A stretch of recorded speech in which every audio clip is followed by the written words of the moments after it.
Creek, we've finished up sampling our Shem Creek 1 site. We do 3 sites here in Shem Creek, one at the public boat landing here, another one up at Mill Street, and then one from a private dock way up the creek. Our data over the last 7-8 years shows that Shem Creek regularly does not meet its water quality standards for safe recreational use. And so on roughly about 66% of our samples show that the water quality in Shem Creek is not safe for recreational use. And that's a big problem.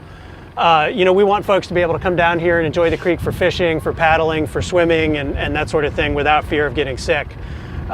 We also discovered a problem with the water quality standards. DHEC actually has 2 water quality standards that are supposed to protect your health.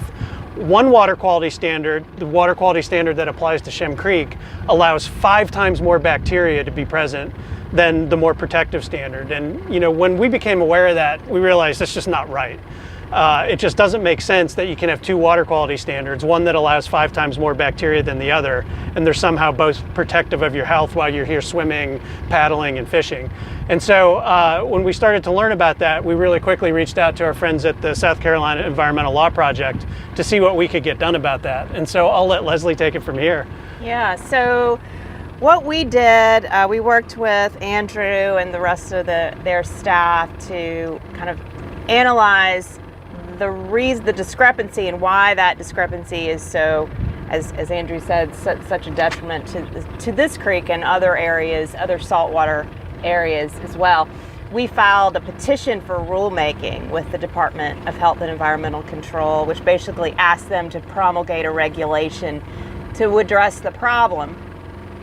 And very fortunately, they agreed that that was warranted, that was a needed thing, even just to be consistent. So what they are proposing, and they've drafted a regulation change to make the playing field level for all saltwater, to have the same protective standard, and that's going to help the efforts to keep and clean up Shem Creek and keep it more clarity.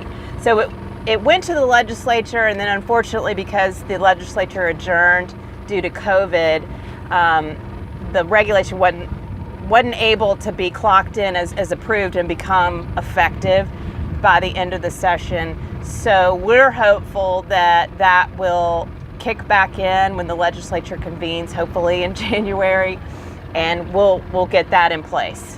Yeah, we're going to stay engaged until DHEC gets this one over the finish line. I mean, there's no reason to have these 2 standards. And that's an important point, right? That it doesn't just apply to Shem Creek. This applies to a lot of other saltwater areas, like folks that enjoy No Name Beach or swimming in the Cove, Clark Sound on James Island. Areas like that also don't have the best water quality standards. So we're real proud to be working with the South Carolina Environmental Law Project to get that done. We're going to hold DHEC accountable for making this change and better protecting your health.